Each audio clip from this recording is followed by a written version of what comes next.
សួស្តីអ្នកនរគ្នាជាទីស្រឡាញ់រាប់អានថ្ងៃនេះដែរខ្ញុំចង់ធ្វើវីដេអូមួយនិយាយអំពីភាពស៊ាំធ្វើឲ្យយើងធ្វើអីទៅលែងដឹងប្រមាថធ្វើអីទៅស្រួលអញ្ចឹងនិយាយថាភាពស៊ាំហ្នឹងដោយភាពស៊ាំហ្នឹងវាស្តៀងនឹងភាពញៀនដែរចំពោះខ្ញុំដូចអ្នកខ្លះហ្នឹងញ៉ាំកាហ្វេគាត់ញ៉ាំកាហ្វេដាក់ស្ករបើមិនបានស្ករគាត់ញ៉ាំអត់ឆ្ងាញ់ទេដោយសារគាត់ស៊ាំនឹងផ្អែមឬក៏គាត់ញៀននឹងផ្អែមអ្នកខ្លះញ៉ាំដល់ពេលយើងត្រឡប់ខ្លួនយើងឲ្យញ៉ាំអត់ស្ករយូរទៅដាក់ស្ករដូចមានអារម្មណ៍ថាតែអត់ឆ្ងាញ់ដូចបាត់រសជាតិកាហ្វេធ្វើឲ្យយើងស៊ាំនឹងប្រៃនៅយើងស៊ាំនឹងល្វីងកាលមុនខ្ញុំនៅខ្មែរគឺថាខ្ញុំញ៉ាំកាហ្វេគឺត្រូវតែដាក់ស្ករបន្តិចទៅបានអស់ចិត្តរហូតដល់ទៅទិញស្ករសបនិមិត្តហ្នឹងស្ករដែលវាមានជាតិក្លូកូសមានជាតិផ្អែមគាត់វាផ្អែមដែរផ្អែមប្រឆោតណាដល់ពេលខ្ញុំមកនៅស្រុកប្រាំងនេះឃើញគេញ៉ាំកាហ្វេអត់ដាក់ស្ករក៏ញ៉ាំមួយគេមួយឯងយូរទៅជាធ្លាប់ញ៉ាំតែដាក់ស្ករទេតែពេលមានពេលមួយនេះខ្ញុំចង់ដាក់ស្ករម្ដងអស់កន្លងដាក់ទៅវាអត់ឆ្ងាញ់ដូចអាកាហ្វេខ្មៅល្វីងហ្នឹងឯងអញ្ចឹងភាពស៊ាំធ្វើម៉េចយើងមករៀនខ្លួនយើងឲ្យភាពស៊ាំហើយមានអ្នកខ្លះទៀតគឺស៊ាំមួយការលំបាកគាត់ពិបាកយូរទៅគាត់ដូចគាត់ជីវិតគាត់គឺលែងពិបាកវាពិបាកច្រើនពេកទៅវាទៅជាស៊ាំណាប៉ុន្តែតើយើងហាត់ដែរណាមិនមែនថាយើង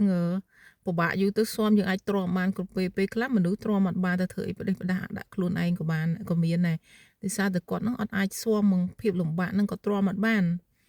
ហើយការលំបាកនៅក្នុងជីវិតម្នាក់ហ្នឹងក៏វាមិនលំបាករហូតដែរវាលំបាកស្រួលលំបាកមកពិបាកទៅស្រួលវាដូរផ្លាស់រហូតហ្នឹងយើងតាមមិនទាន់ទេតាមមិនទាន់ហ្នឹងហើយដែលយើងពេលខ្លះយើងតាមមិនទាន់យើងអន់ចិត្តពេលខ្លះតាមមិនទាន់យើង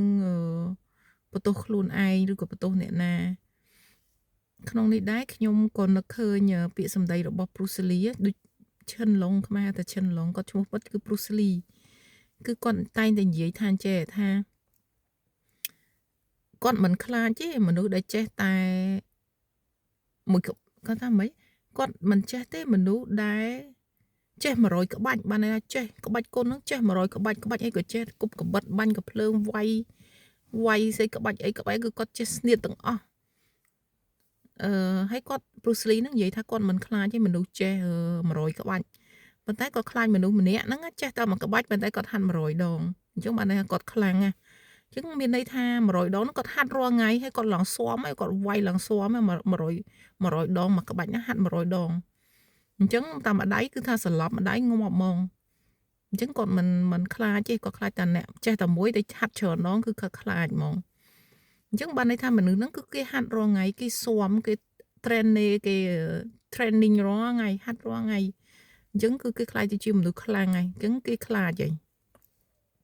ក្នុងនេះខ្ញុំចង់និយាយថាមនុស្សយើងគឺមានភាពស៊ាំនឹងស៊ាំយូរទៅវាលែងលំបាកដូចករណីម្សិលមិញចឹងកូនពៅរបស់ខ្ញុំគាត់ហៅខ្ញុំទៅដើរលេងនៅទីប្រជុំជន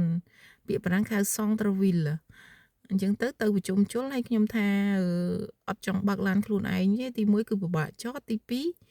ឥឡូវហ្នឹងមកអត់សូវបានហាត់ប្រាណទេអញ្ចឹងយើងដើរលេងហាត់ប្រាណទៅឥឡូវរដូវផ្ការីកឯដើរមើលផ្កាដើរតាមផ្លូវទៅមានផ្ការីកគេដាំផ្កាមុខទេអញ្ចឹងក៏សុបាយដែរតែពេលដើរដល់ពាក់កណ្ដាលផ្លូវវាមានកន្លែងឡានក្រុងទូចមួយរបស់មេរីហ្នឹងគេសាលាក្រុងគេដឹកប្រជាជនគេនៅនេះហ្នឹងទៅណាទៅសង់ត្រវីលេហ្នឹងគេអត់យកលុយទេយើងលើកតដៃទៅគេឈប់ឲ្យជិះហើយវាឲ្យក្នុងហ្នឹងក៏វាមានចំណតគេដែរយើងចាំនៅចំណតទៅយើងលើកដៃទៅអញ្ចឹងទៅវាដើរបានពាក់កណ្ដាលផ្លូវខ្ញុំក៏លើកដៃសាក់លបងជិះហើយខ្ញុំចង់បង្រៀនកូនខ្ញុំឲ្យចេះជិះឡានក្រុងផងព្រោះគាត់អត់សូវជិះឡានក្រុងទេច្រើនជិះឡានមួយប៉ាម៉ាក់កូនពៅហ្នឹងហើយគាត់ក៏ថាអញ្ចឹងមិនយើងមិនដើរម៉ាក់ចាំបាច់ជិះទៅអីអូនអត់ចង់ជិះទេហើយខ្ញុំក៏និយាយថាកូនជិះឡានរងៃកូនស៊ាំឥឡូវកូនជិះអីដែលមិនឡានយើងម្ដង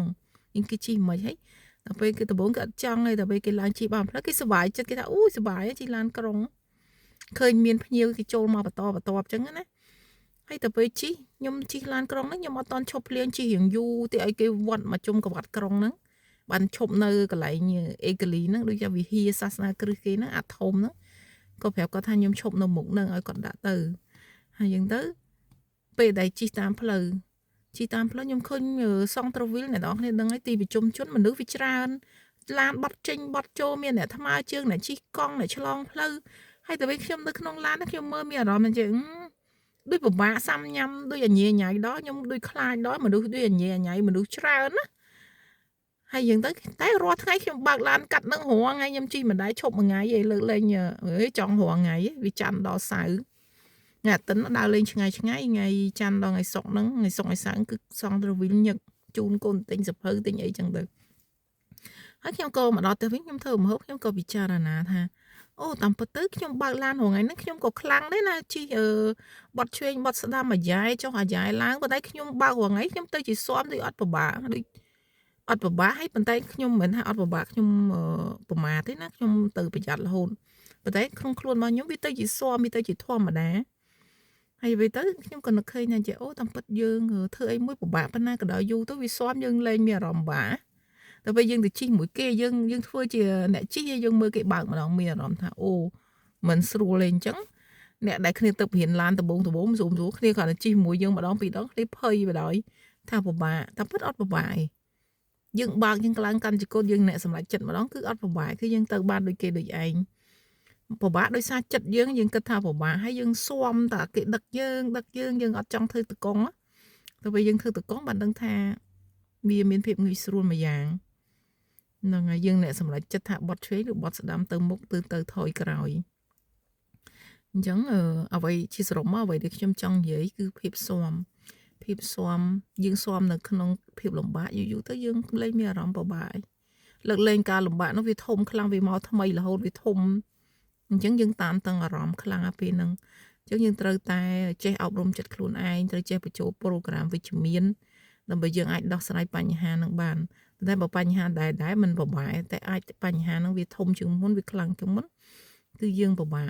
ហ្នឹងទាំងគេទាំងយើងហ្នឹងយើងតាមខ្លួនឯងអត់ទាន់បាត់សតិមកវឹបទៅអូយពិបាកអញហើយបាក់តែមកស្ទុះទៅពេលវេលាវាកប់ហើយយើងនៅក្នុងស្ថានភាពនេះយូរទៅយើងក៏មធ្យោបាយដើម្បីយកច្រកចេញយើងក៏ចេញបានបើចេញបានទេមិនដោះវាទុកវាចោលសិនទៅចាំមួយរយៈទៀតចាំលើកយកមកគិតឡើងវិញក៏បានអញ្ចឹងមនុស្សម្នាក់សុទ្ធតែស្ថិតនៅក្នុងភាពស៊ាំនឹងអ្វីមួយប្រធានបទហ្នឹងមានតែប៉ុណ្្នឹងយើងកុំគិតថាយើងដោះមិនបានយើងគង់តែដោះវាបាននេះគាត់ថាវាត្រូវការពេលវេលាមានមនុស្សជួយយើងឬក៏មានសាសនាឬក៏មិត្តល្អរបស់យើងគ្រូរបស់យើងប្តីប្រពន្ធអីចឹងអាចដោះបានអាចឲ្យយើងឆ្លងកាត់ព្រឹត្តិការណ៍ដែលពិបាកក្នុងជីវិតខ្ញុំនិយាយនេះខ្ញុំមិនជាមនុស្សដែលវាចង់និយាយថានិយាយហ្នឹងដូចវាថាខ្លួនឯងហ្នឹងវាអស្ចារ្យវាប្រកែមែនទេពិបាកដូចគ្នាហ្នឹងតែមានតែធ្វើអញ្ចឹងបើវាស៊ាំមកបញ្ហាមួយហ្នឹងដោះមិនបានទេចង់និយាយថាស៊ាំបញ្ហាតូចហ្នឹងវាអត់អីយើងដោះបានតែពេលអាថ្មីមកដោះមិនបានទេខ្ញុំនឹងរកអ្នកជួយខ្ញុំឬខ្ញុំគិតថាត្រូវធ្វើម៉េចដោះស្រាយខ្លួនឯងឬក៏